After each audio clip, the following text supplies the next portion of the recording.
He has no idea what we'll do after he does this to you. My ex cheated on me with 2 women. I didn't scream. I didn't cry. I didn't break anything. I went after his brother, Ravello Montecalvo, the oldest, the head of the family, the kind of man nobody looks in the eye for more than 2 seconds, unless they have a death wish, or the kind of courage that borders on stupidity. I had both. The idea was simple. One night with him, the only blow Ettore wouldn't be able to take. Clean, quick, surgical revenge. But Ravello didn't touch me like a man accepting a game. He touched me like a man who'd been waiting his whole life. And when it was over, he said something that made me realize I wasn't destroying anyone. I was giving myself to the most dangerous man in Palermo. And the worst part? I wanted to do it again. Hi, I'm Lena, and this story is just beginning. Chapter 1. What I Saw. The apartment door was slightly open, and I should have taken that as a warning right then and there. Ettore never left the door like that. He locked everything, the car, his phone, the desk drawers at the office. But that night, the lock was undone, as if the universe was telling me to walk in and see what I didn't want to see. I walked in. The sound came first, then the dim light from the bedroom at the end of the hall, and then the whole scene all at once, like a slap that makes no noise but hurts your entire body. Ettore was in bed with 2 women, not 1, 2, and none of the 3 saw me standing in the doorway, purse still on my shoulder and the keys to his apartment in my hand. The same keys he gave me the day he said I was the woman of his life. I stood there for 3 seconds. 3 seconds that weighed like 30, while my brain tried to organize what my eyes had already understood. The laugh from one of them, the perfume that wasn't mine, mixed into the sheets I had helped pick out myself. And Ettore, with that handsome face that had convinced me to leave Naples and build a life in a city that would never be mine. I didn't scream. I didn't do a single thing he could later use to call me crazy or dramatic. I just took a step back, walked to the front door, turned the handle slowly, and left the apartment with the same silence I had entered with. If there's one thing I learned growing up without a father or a mother, it's that the most dangerous pain is the kind you store in the right place. I went down the stairs and walked to the car, which was parked 2 blocks away on a narrow Palermo street, where the lampposts cast an orange glow on the asphalt. I sat in the driver's seat and put my hands on the steering wheel, but I didn't start the engine. I just stared at the windshield while my chest tightened and my eyes burned, and I thought that if I started crying right there, I wouldn't be able to stop. So I didn't cry. I started the car and drove. Palermo at night has a beauty that looks almost fake. The old building facades, the church domes lit up against the dark sky, the smell of the sea coming in through the window, and mixing with the hot asphalt. I had learned to like this city over the past 2 years, ever since I left Naples to live with Ettore. But that night, every street I drove through seemed to remind me of something that was no longer mine. Moving to Palermo had been his idea. Ettore Montecalvo, the perfect fiancé on paper, handsome, charming, from one of the oldest families in Sicily. I was Ortensia Ferrante, a jewelry designer from Naples, who had grown up in a small apartment with a younger sister to raise, and no plans that involved the Mafia, mansions, or men with last names that carried more weight than contracts. My parents died when I was 19, a car accident on a poorly lit road near Caserta. It was just me and Fiammetta left, and she was 12 at the time, and believed the world was a place where good things happened to people who deserved them. I never had that luxury, but I took care of her as if I did. I worked 3 jobs at the same time, learned to design jewelry because it was the only thing I was good at that someone was willing to pay for. And when Ettore showed up, charming, persistent, with that smile that promised life could be easier, I believed him. I left Naples, left Fiammetta with a great aunt who barely had the patience for her, and came to Palermo to build a life next to a man who, 3 minutes ago, I had found in bed with 2 strangers. I stopped the car at a lookout point high above the city, one of those spots tourists visit during the day to take photos of the harbor. At night, the place was empty, and the view spread out below like a map of lights that meant nothing to me in that moment.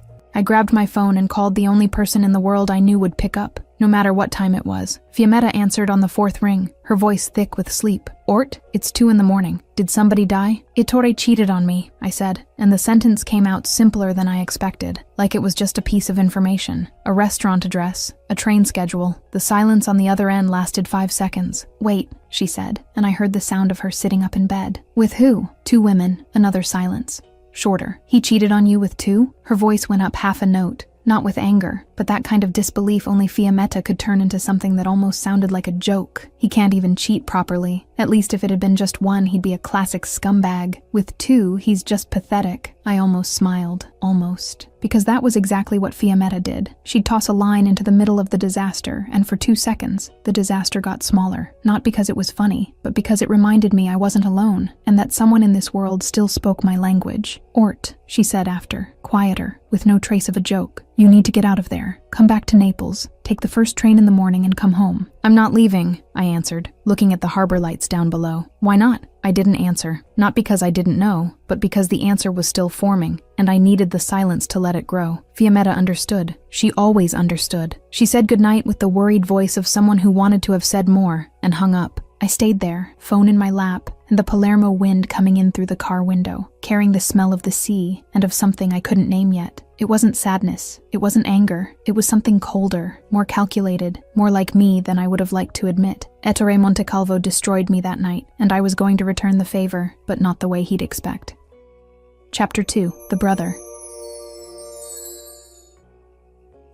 2 days went by, and I didn't say a word. Ettore called me the next morning as if nothing had happened, asked if I wanted to have lunch together, complained about a meeting with the family's accountant, and ended the call saying he loved me, in that order, without a pause between any of it, as if loving someone was just another item on the agenda between lunch and bookkeeping. I said yes, that everything was fine, that I loved him too, and I hung up with my stomach turned inside out and my hands steady. It wasn't that I wanted to pretend, it was that I needed to, because the revenge growing inside me wasn't the kind that works with screaming and broken dishes. It was the kind that needs silence, time, and a target that would hurt more than any words I could throw in his face. And I already knew what the target was. I just didn't know how to get to it yet. On the night of the second day, the invitation I had been waiting for without knowing it arrived. Dinner at Via Montecalvo, a family tradition. Every month, the matriarch gathered her sons, the organization's captains, and whoever else needed a reminder that they belonged to that machine. As Ettore's fiancé, my presence wasn't a request, it was an obligation. I put on a black dress with no cleavage, pinned my hair up,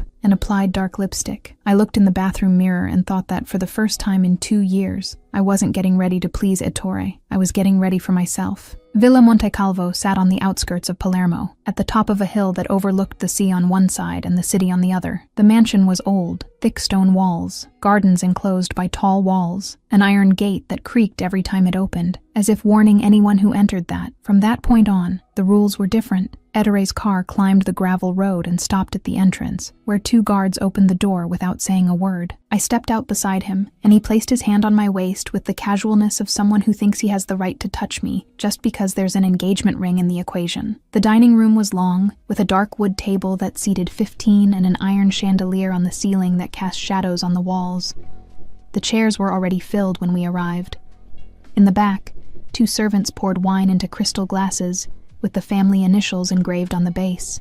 At the head of the table sat Donna Lucrezia Montecalvo, the matriarch, 58 years old, silver hair pulled into a severe bun, gold necklaces around her neck, and a posture that said more than any sentence could. She was the mother of Ettore and Ravello, and she ran the family's inner workings with a precision neither son dared question in public. When she saw me walk in, she nodded without smiling, the most courtesy I had received from her since the day Ettore introduced me as his girlfriend. To Donna Lucrezia, I would always be the girl from Naples, an outsider with no bloodline, no last name, and no right to sit at that table. I sat down next to Ettore, who was already talking to one of the captains about a shipment at the port. Diagonally across, Saro Ferrante, the family's consigliere, no relation to me despite the last name, watched the table with his deep, tired eyes. Saro was 60, bald, and treated everyone with a polite coldness that made no distinction between friends and enemies. Beside him, standing against the wall like a shadow with broad shoulders, was Bastiano, Ravello's right hand. Early 30s, heavy-set, with the kind of silence that makes you wonder whether he's bored or just waiting for the right moment to act. Bastiano had been following Ravello since they were teenagers, and the two shared the kind of loyalty that doesn't need a contract or an oath. At some point before dessert, Ettore answered his phone at the table, which made Donna Lucrezia press her lips into a thin line of disapproval that he completely ignored. He spoke for less than a minute in a low voice, but I was close enough to catch 2 words that didn't belong at a family dinner: transfer and postponed. When he hung up, Saro looked at him over his glasses with that polite coldness that made no distinction between friends and enemies, and said, in the tone of someone commenting on the weather. "Trouble with the port numbers, Ettore." Ettore smiled. The easy smile of someone who learned to turn discomfort into charm. "Nothing a good accountant can't fix." Saro didn't respond. He just went back to his wine, but I saw his fingers tighten around the stem of the glass for half a second. And Bastiano, who I thought wasn't paying attention to anything, uncrossed his arms and looked at Ravello with an expression I couldn't read at the time, but that later, much later, I would understand as the expression of someone who already knew what was under the rug and was waiting for the right moment to pull it up. And then, at the other end of the table, there he was, Ravello Montecalvo. I had seen Ravello before, at other dinners, during quick visits to the villa when I came to pick up Ettore, but I had never really looked at him, never paid attention to the weight he carried just in the way he sat, back straight, broad shoulders, hands resting on the table as if he were holding the world in place. Ravello had been the head of the Montecalvo family since his father, Don Salvatore, died 6 years ago. He took the throne at 26, and since then had led with few words and no second chances. He wasn't handsome the way Ettore was handsome. Ettore had the kind of face that works in photos. Sharp jawline, light eyes, easy smile. Ravello had the kind of face that works in rooms full of armed men. Hard features, clenched jaw, and dark eyes that seemed to register every detail of the room without ever settling on anything for too long, except that night. Because that night, he looked at me. It was during dessert. Donna Lucrezia was talking about a renovation on the east wing of the villa, and the captains were arguing among themselves about the cost. Ettore was laughing at something someone said, and I was sitting in silence, swirling the wine in my glass without drinking, when I felt the weight of a gaze that wasn't subtle. I lifted my eyes and met Ravello's, at the other end of the table, fixed on me with an intensity that made me hold my breath for half a second. The look lasted 2, maybe 3 seconds longer than it should have, and then he looked away, as if nothing had happened. But it had happened. And I realized, with a clarity that scared me, that the look wasn't new, that Ravello Montecalvo had looked at me like that before, at other dinners, in other hallways, in other moments I hadn't registered because I was too busy being Ettore's fiancé to notice that his brother was watching me from across the room. During dinner, Donna Lucrezia turned to me and said, in that tone that sounded like conversation, but was judgment, "Hortensia, dear, how is your little jewelry work going? Ettore told me you've been making some lovely pieces. It's nice to have a hobby." The word hobby hit me like a polite slap. 2 years of work, an exhibition at a gallery in Palermo, and 3 international commissions. And to Donna Lucrezia, it was a hobby. I opened my mouth to respond, but Ettore was faster. "Mother, Hortensia is talented. Her pieces are selling well." He said it the same way he would say, "The weather's nice today," without conviction, without pride, just to fill the space. I smiled, said thank you, and swallowed the rest along with my wine. After dinner, the men scattered toward the study and the women toward the sitting room. I didn't want to go to either, so I stepped out into the corridor that connected the dining room to the inner garden. It was a wide corridor, with stone walls and old family portraits hanging in gilded frames. The air was cooler there, and the silence was the kind you can hear, present, thick, almost solid. That's where I ran into Ravello. He was coming from the study, alone. No Bastiano, no Saro, none of the men who usually orbited around him. When he saw me, he stopped. He didn't step aside, didn't keep walking, didn't give a polite nod and move on. He stopped, looked at me, and stayed there. The corridor was wide enough for 2 people to pass without touching, but he stood in the middle, and I stood in the middle, and suddenly the corridor felt smaller. "You're not in the sitting room with the others," he said. His voice was lower than I expected, and deeper. It wasn't a question, it was an observation, the kind of sentence a man used to giving orders uses instead of small talk. "I'm not like the others," I answered without thinking. It came out before I could weigh the words, and for a moment I thought I had gone too far. But Ravello wasn't bothered. The corner of his mouth rose half a centimeter, a micro smile so subtle that if I had blinked I would have missed it. And in that half centimeter, I saw something I didn't expect to see in a man like him. Surprise. As if he was used to everyone around him lowering their heads or measuring their words, and I had done the opposite without even realizing it. "Interesting," was all he said. Then he walked past me, and his scent lingered in the corridor for about 5 seconds after he was already gone. Woody, strong, with no attempt to be pleasant. The kind of scent that exists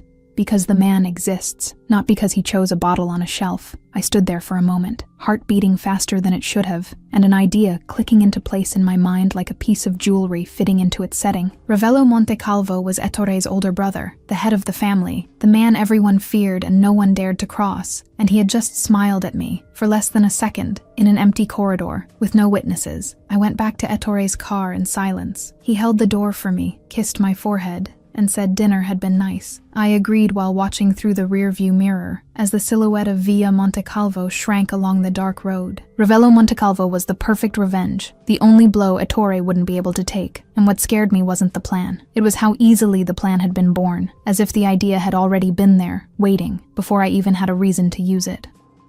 Chapter 3: Fighting Fire with Fire.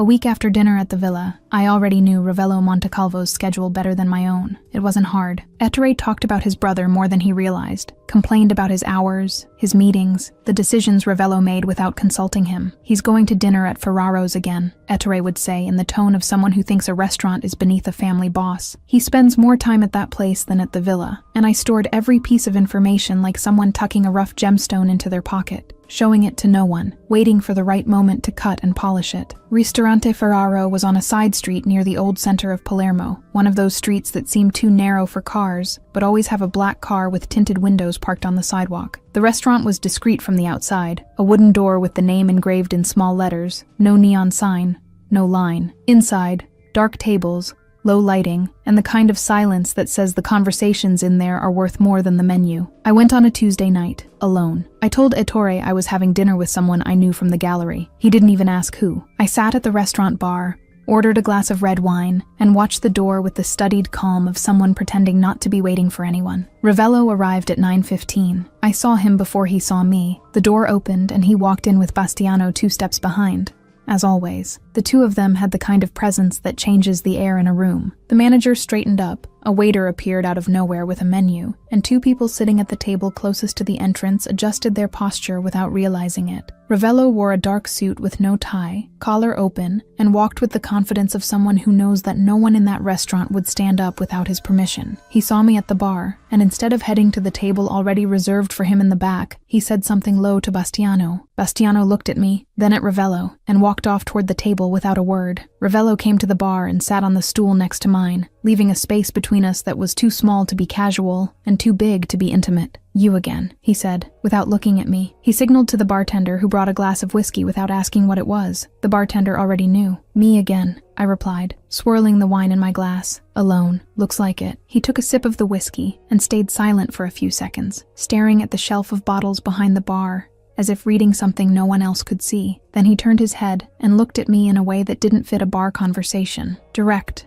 unwavering, as if he were trying to figure out something I was hiding. "My brother's fiancé doesn't usually dine alone at restaurants that aren't on her list," he said. The sentence wasn't an accusation, but it wasn't conversation either. It was a test. "Maybe the list changed," I replied, holding his gaze. The corner of his mouth moved. It wasn't quite a smile, but it was enough for me to notice the answer had worked. He finished the whiskey in one more sip, set the glass on the counter, and stood up. "Good night, Hortensia." He said my name as if every syllable had weight. And then he went to his table in the back, where Bastiano was already waiting with his arms crossed and an expression I could only decipher later, that of a man who had seen something he shouldn't have and decided not to comment. When Ravello sat down, Bastiano uncrossed his arms and looked toward the bar, where I still was. Then he looked at Ravello. Ravello said, without lifting his eyes from the menu, "Sit down, Bastiano." Bastiano stayed on his feet for 2 more seconds, with the air of someone choosing his words carefully, and replied, "I'd rather stand. The view is better." Ravello didn't respond, but I saw, even from a distance, the corner of his mouth move again, and this time, it almost looked like a real smile. The second encounter happened 4 days later, and this time, I wasn't the one who set it up. I had a small exhibition at a gallery in the center of Palermo, a space with white walls and spotlighting where 3 of my pieces were on display alongside work from other local artisans. It was nothing grand, but it was mine, and I was proud of every ring, every necklace, every bracelet that had come from my hands and my sketchbook. I was adjusting the position of a necklace on a velvet display when the gallery door opened and Ravello Montecalvo walked in the way he walked into any room, unhurried, unannounced, and without the slightest need to justify his own presence. He was without Bastiano. No visible security. He wore a dark shirt with the sleeves rolled up to his elbows and dress pants, and the air around him had that same quality I had felt at the restaurant. Denser, heavier, as if his presence altered the composition of the space. "I wasn't expecting to see you here," I said, trying to keep my tone neutral while my heart sped up in a way I hadn't authorized. "I saw the invitation in the sitting room at the villa," he replied, stopping in front of the display where my pieces were exhibited. "Ettore left it on the table. I thought it deserved a visit." He didn't say, I thought you deserved a visit. He said the exhibition deserved one. The difference was subtle, but I caught it, and I caught that he also knew I would. Ravello looked at the pieces with attention, not with the polite rush of someone faking interest, but with the focus of someone who was actually seeing. He stopped in front of a silver bracelet with red coral inlays, one of the pieces I liked most, inspired by the corals I used to see on the coast of Naples when I was a child. The coral isn't decorative, he said, tilting his head to look up close. It follows the structure of the silver. It's part of the design, not an ornament. I was silent for a second, because that was exactly what I had thought when I designed the piece. And no one,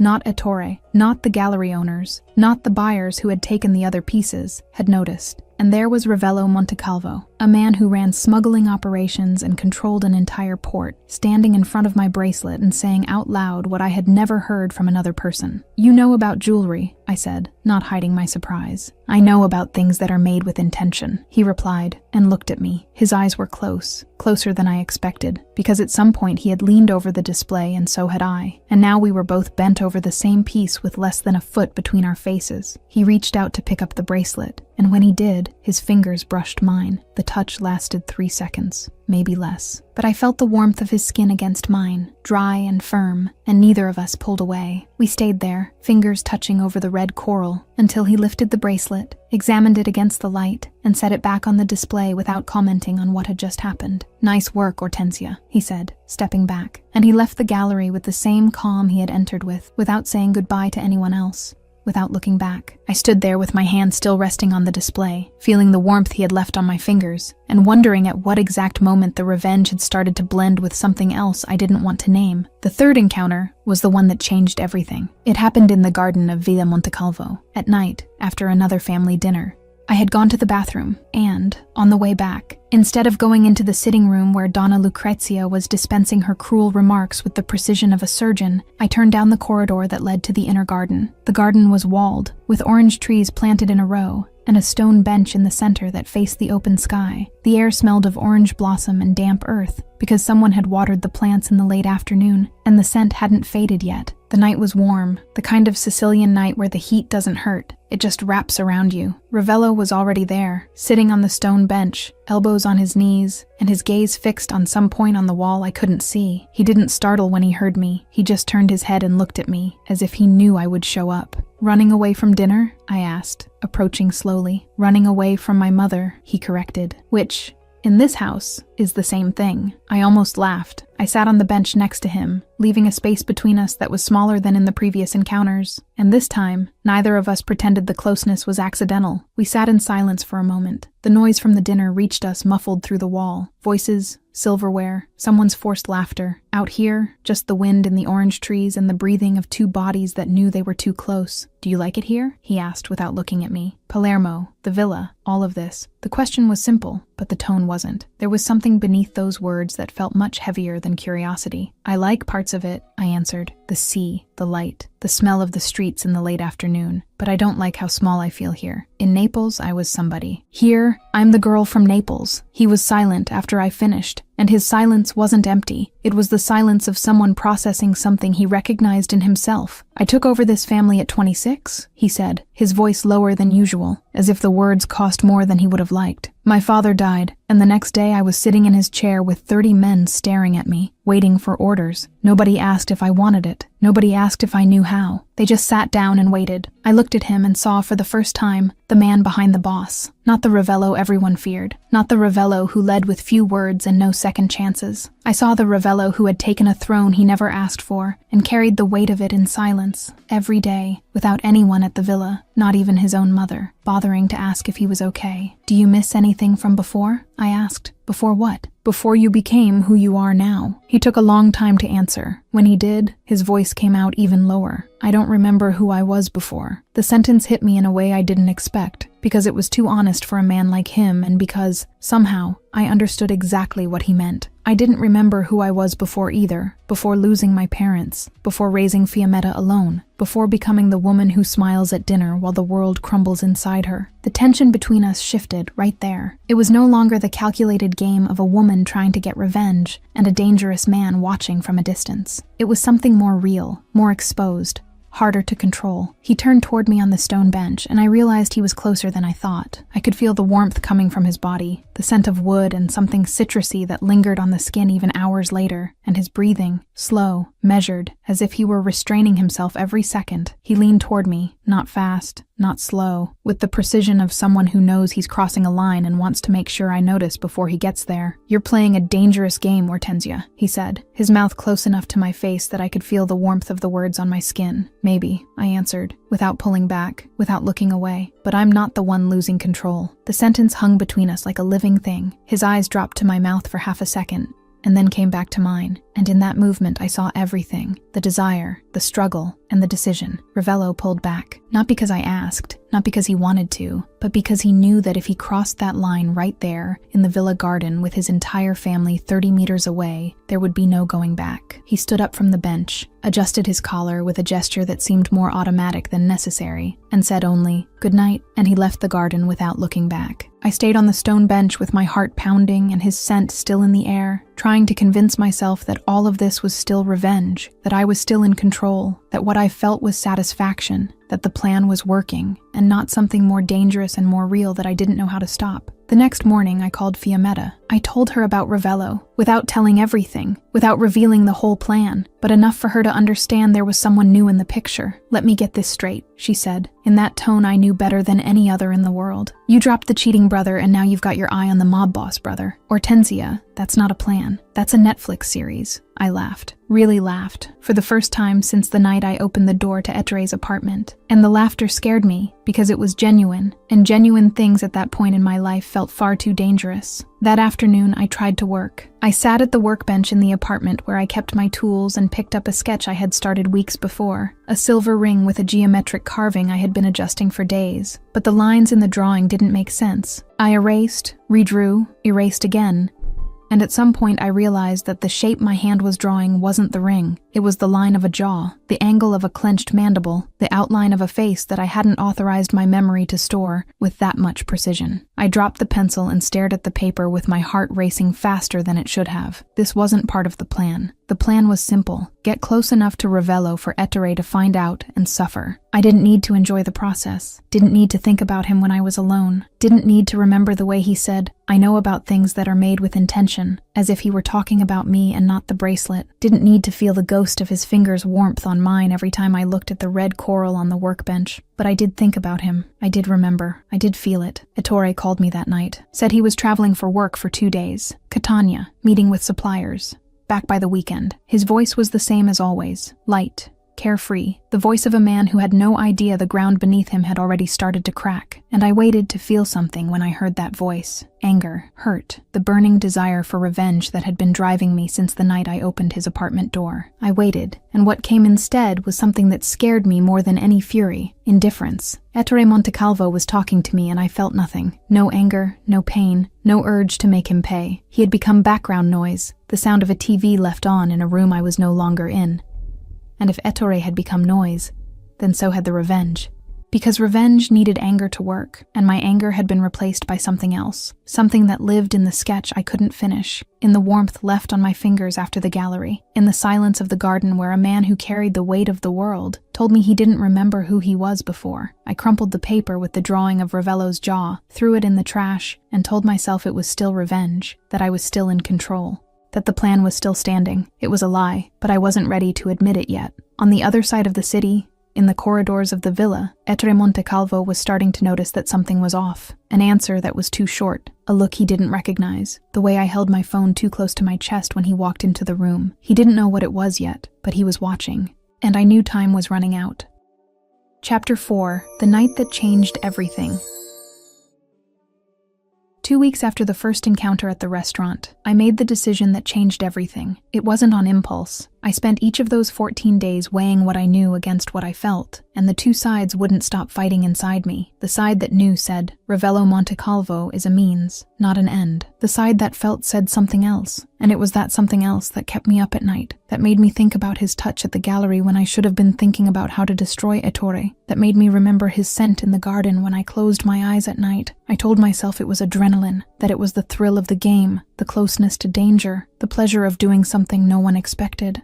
I told myself that once the revenge was complete, it would all go away. But on the night I got in the car and drove to Villa Montecalvo without telling anyone, I no longer believed my own lie. I arrived at the villa around 11 at night. The iron gate was closed, but there was light on the upper floor, in Ravello's study, where the window stayed lit until late on the nights he worked. I parked the car outside, got out, and walked to the guard at the side entrance. He knew me by sight. I was Ettore's fiancé, after all, and looked at me with a mix of confusion and respect that the villa's staff reserved for anyone connected to the Montecalvo name. "I need to speak with Ravello," I said. I used his first name, not Mr. Montecalvo, not the boss. The guard noticed, but didn't comment. He said something into his radio, waited for the response, and opened the gate with a silent nod. The villa at night was something else. The corridors that during the day had staff, voices, and movement were empty and dark, with only the wall sconces lit at intervals that created pools of light on the stone floor. My footsteps echoed, and each echo reminded me that I was walking towards something there was no coming back from. Ravello's study was at the end of the second-floor corridor, a heavy wooden door I had never opened. When I got there, it was slightly ajar, and the light from a desk lamp escaped through the gap.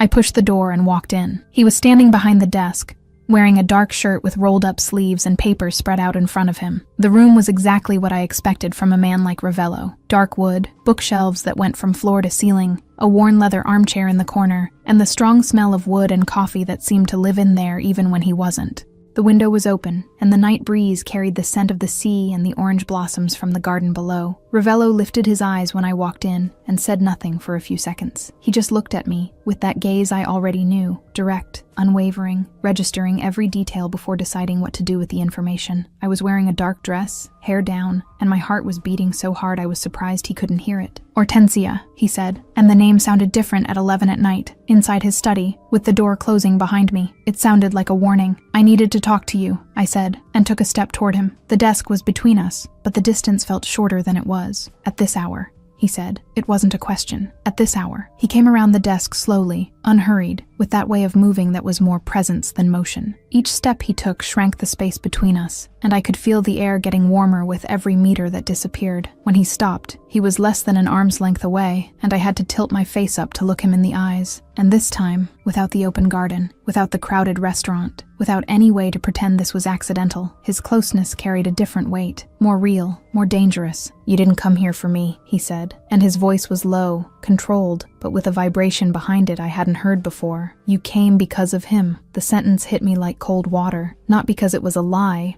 but because it was true. At least it was the truth I had left the house with that night. I came for revenge. I came to use Ravello as the weapon that would destroy Ettore, and he knew. He had always known. I opened my mouth to say something, a defense, an explanation, any sentence that would keep up the illusion that I was still in control. But Ravello didn't let me finish. "I don't care," he said, and he kissed me. His mouth reached mine before I could process what he had said, and the kiss wasn't gentle. It was precise, calculated in its intensity, firm in its pressure, as if he had thought about that moment hundreds of times and knew exactly how he wanted it to happen. His hands held both sides of my face with a strength that didn't hurt, but left no doubt, and I felt the warmth of his palms against my skin, and the taste of whiskey on his mouth, and the scent of wood I already knew from the villa corridor, but that now, up close, was something else. Warmer, heavier, more him. I should have stopped right there, should have taken a step back, straightened my dress, said something smart about how this couldn't happen. But the problem was that his kiss didn't give me room to think. My body answered before my mind did, and before I knew it, my hands were already on his shirt, feeling the warm fabric and the muscles underneath, and his fingers had already moved from my face to my neck, to the curve between my shoulder and my collarbone, with a slowness that took my breath away. What happened next was not what I had planned. Nothing about that night was. Ravello was rough with the world. I already knew that. He commanded men with a word, dispatched problems with a look, treated rivals with the kind of coldness that doesn't need a weapon to be threatening. But there,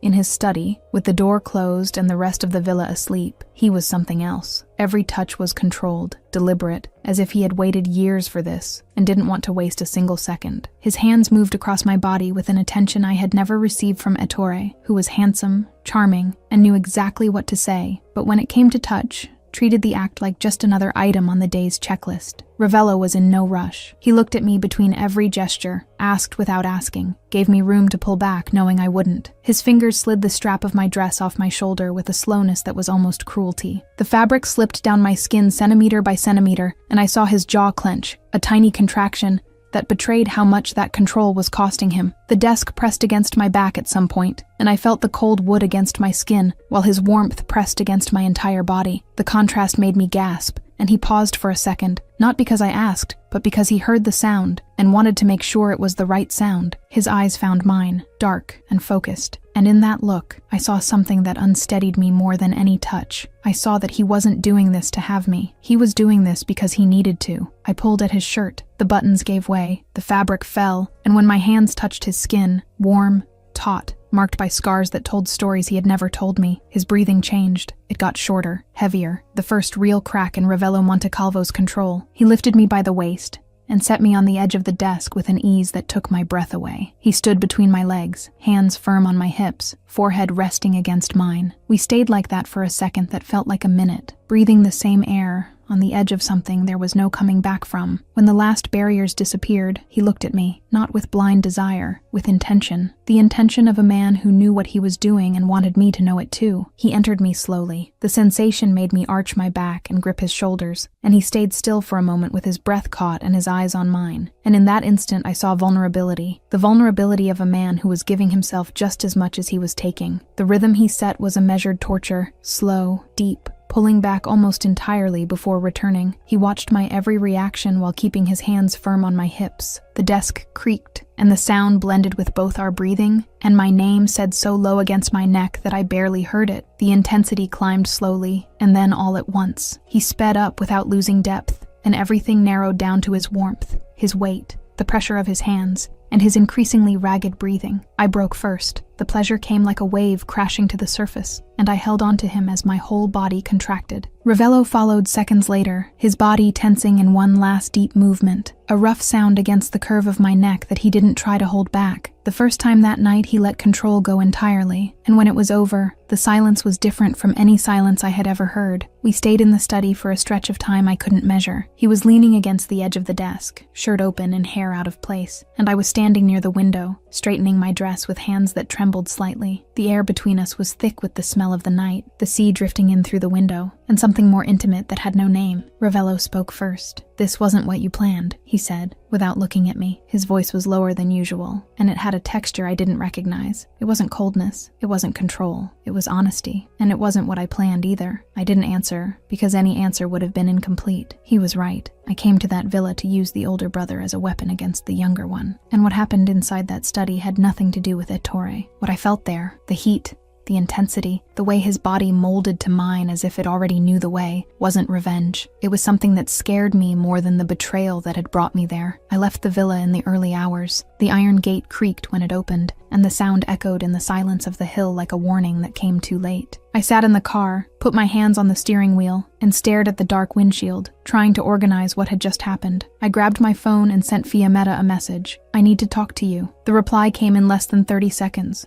Even though it was almost 3 in the morning. "If you're about to tell me you killed someone, I'm catching the first train to Palermo. If you didn't, it can wait until morning because I have an exam at 8. I almost smiled. I put the phone away, started the car, and drove down the hill with the lights of Palermo spreading out ahead of me like a map of everything I had just changed. What I didn't know, what I had no way of knowing that night, was that someone at the villa was already awake, and that in 3 days, Ettore Montecalvo would find out everything.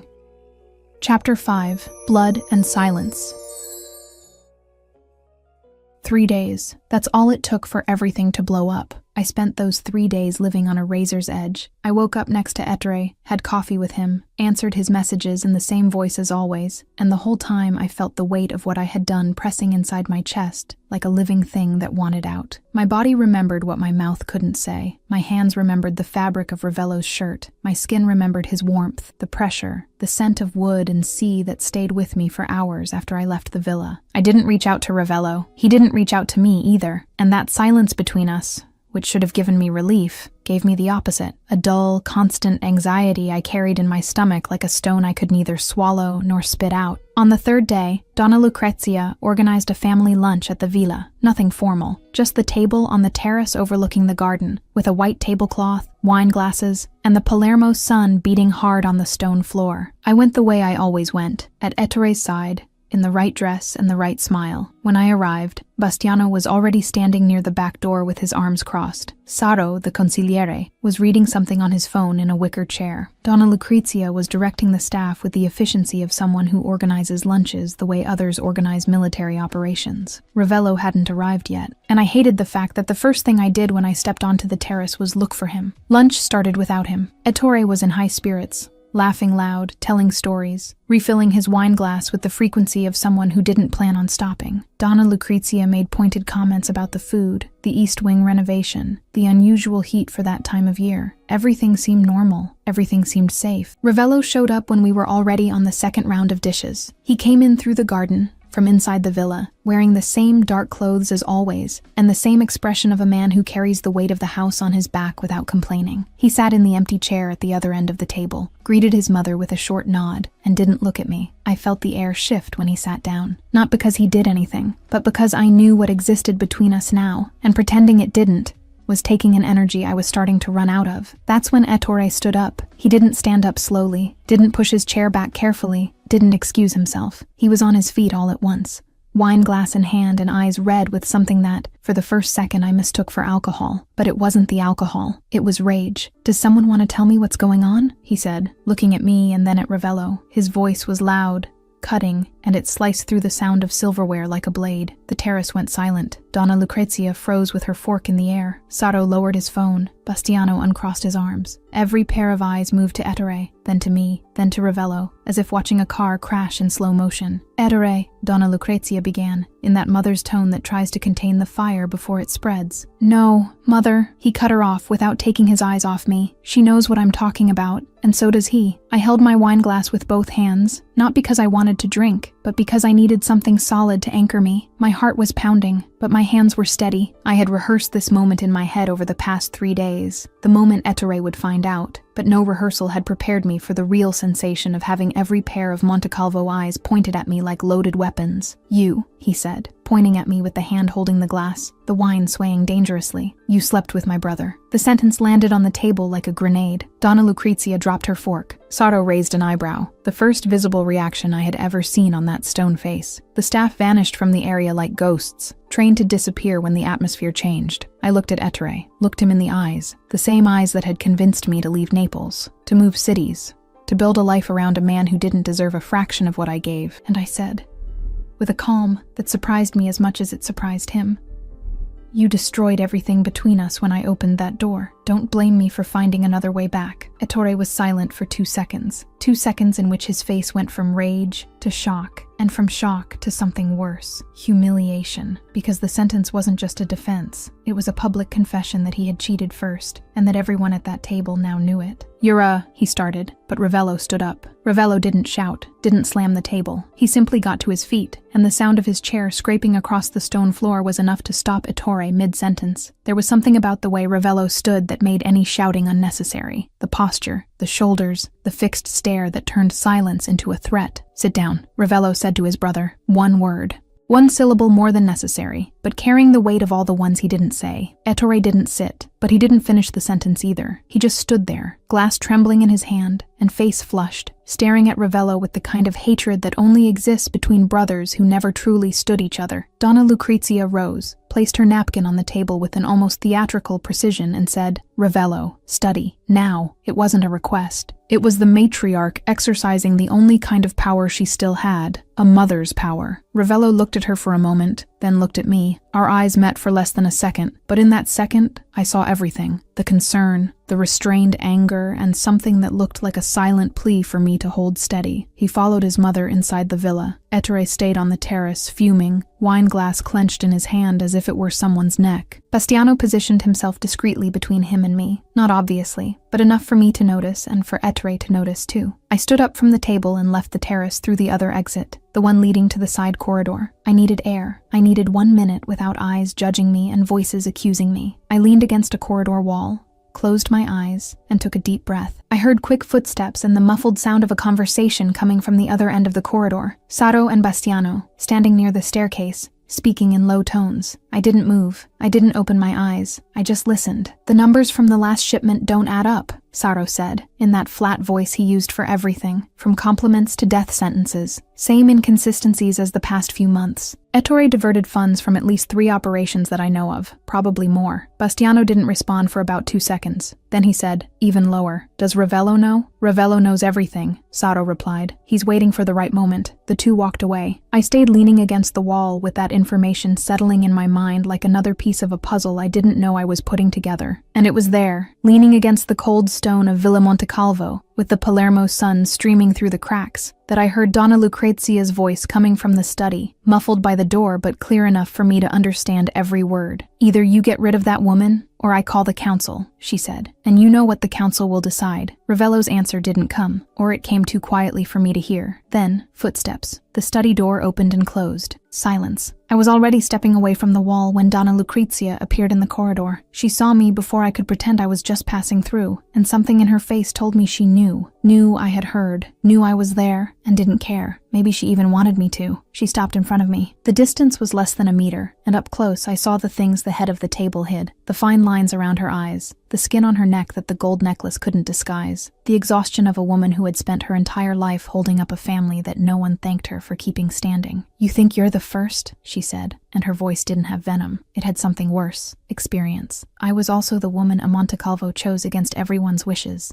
Salvatore brought me to this villa when I was 23, and his mother looked at me the same way I look at you. In time, she died, and I took her place. That's how it works in this house. The women who stay inherit the walls, but never the decisions. I looked at her without flinching and said, then maybe it's time to change how it works. Donna Lucrezia held my gaze for 3 seconds. And in those 3 seconds, I saw something I didn't expect to see on the matriarch's face. A flash of something that looked like recognition, not approval. She would never give me that for free. But the recognition that I wasn't the kind of woman who inherits walls. I was the kind who tears them down and rebuilds. She didn't respond. She adjusted her gold necklace with an automatic gesture and continued down the corridor without looking back. But her step was slower than when she arrived, and I knew that whatever decision she made in the coming days, that conversation would weigh on it. In the 2 days that followed, Ravello disappeared. Not physically. He was still at the villa, still meeting with Bastiano and Saro, still running the port operations and the meetings with the captains. But he disappeared from me. He didn't look at me, didn't seek me out, didn't send a single message. It was as if the night in the study had never happened,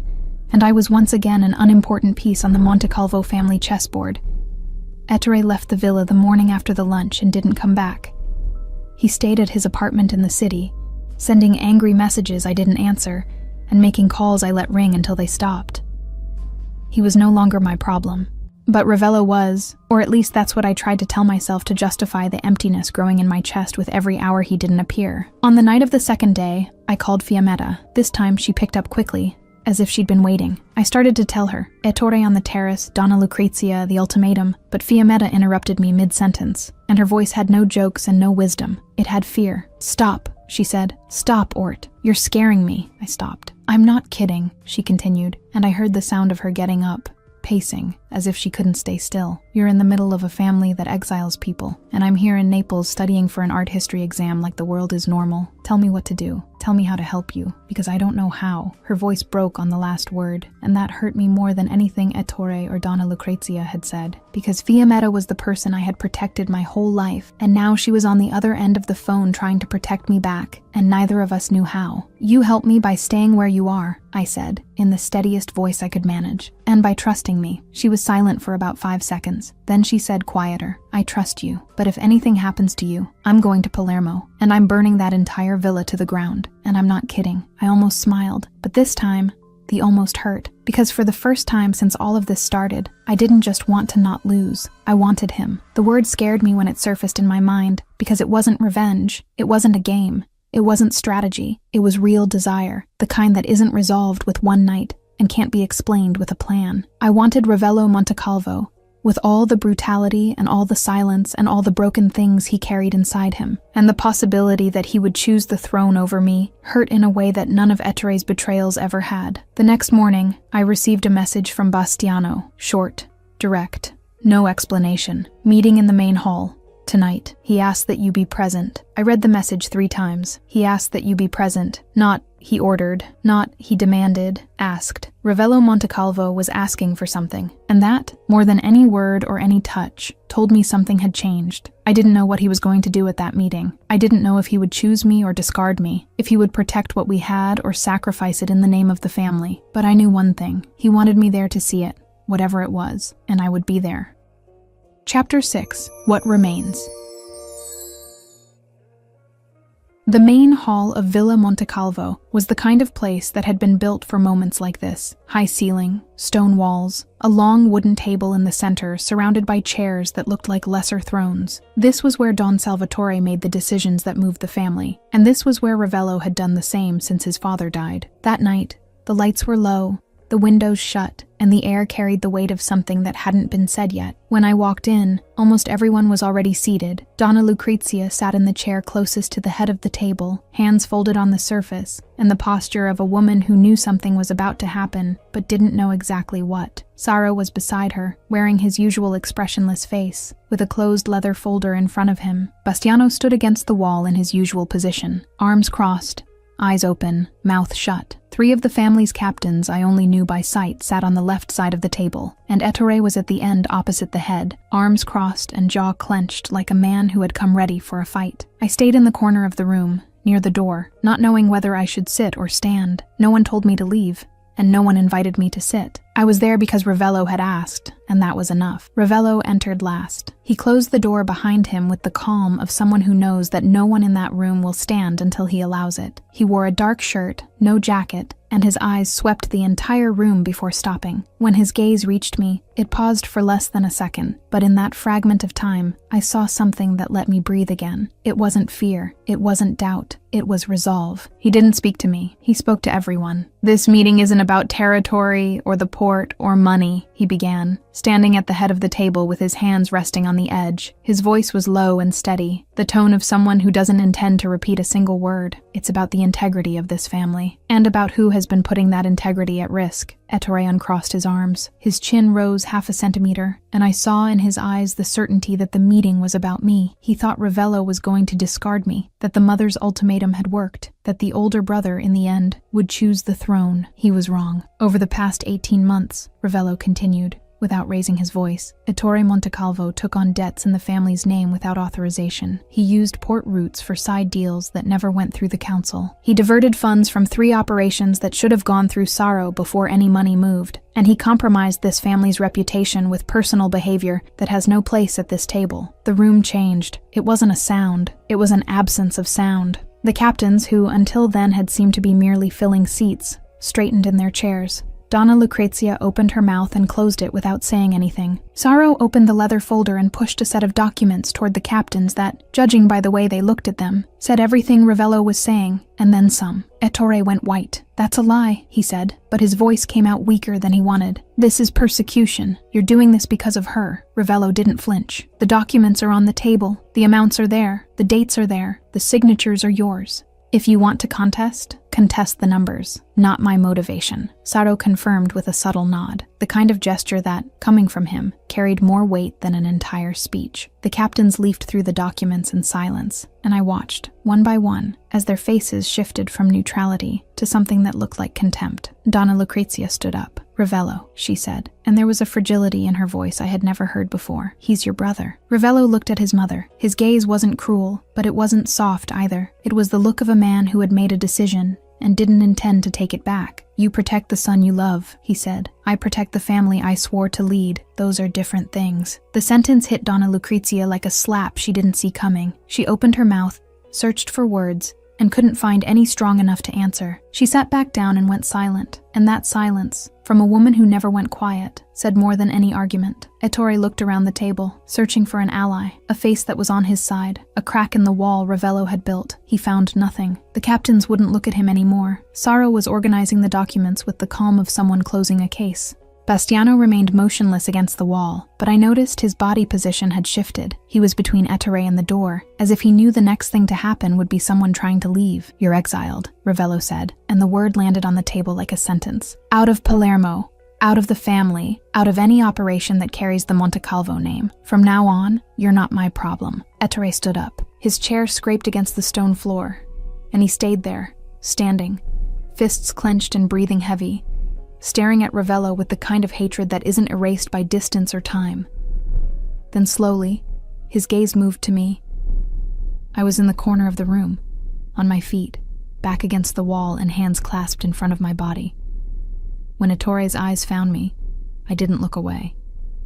I held his gaze with the same calm I had held on the terrace 3 days before, when he accused me in front of everyone. "This isn't over," he said, looking at me. His voice was low, almost controlled, but underneath it I heard something that made my blood run cold. It wasn't anger, it was a promise. The kind of promise men like Ettore Montecalvo make when they lose everything and need something to justify the next breath. He left the room without looking at anyone else. Bastiano made way for him to pass, and the door closed with a dry sound that echoed off the stone walls. The room emptied slowly. The captains left first, in silence, taking with them the documents and the weight of what they had just witnessed. Saro collected the folder, nodded at Ravello, and disappeared down the corridor with that slow, measured walk of someone who is never in a rush, because he knows time works in his favor.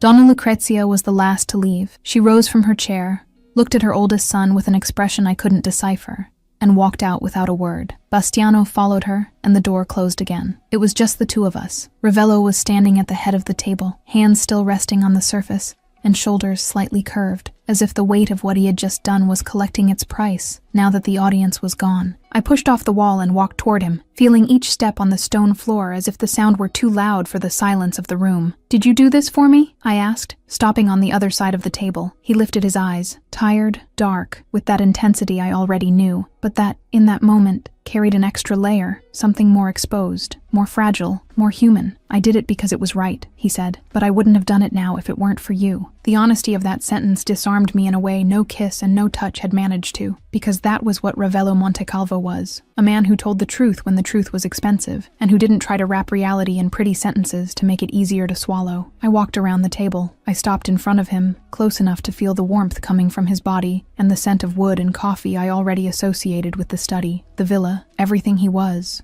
I raised my hand and touched his face, the line of his jaw, the warm skin, the short stubble that lightly scratched my fingertips. He closed his eyes, and in that gesture, Ravello Montecalvo's eyes closing at the touch of my hand, as if it were the first time anyone had touched him without wanting something in return. I understood that this was the most intimate thing that man had ever allowed, more than the night in the study, more than any words he could say. His closed eyes surrendered to my hand in the silence of the empty room, with the ghosts of every decision he had ever made hovering around us. Later, in the villa garden, we sat on the stone bench where everything between us had started to change. The night was warm, and the lights of Palermo spread out below like an inverted constellation, stars on the ground instead of in the sky. The air smelled of orange blossom and sea, and the wind carried the distant sound of a boat whistling in the port. Ravello was beside me, in silence. Not the tense silence of the past 2 days, but a different silence. The silence of two bodies that had finally stopped fighting what they felt and accepted staying where they were. I rested my head on his shoulder,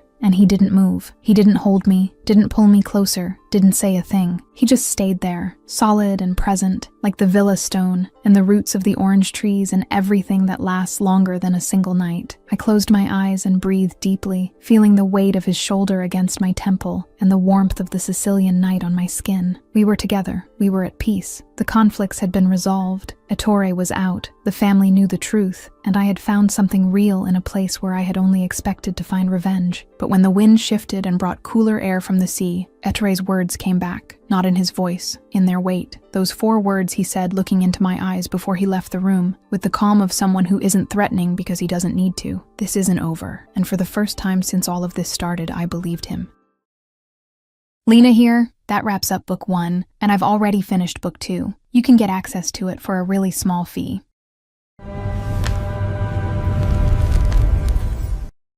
"3 months of peace.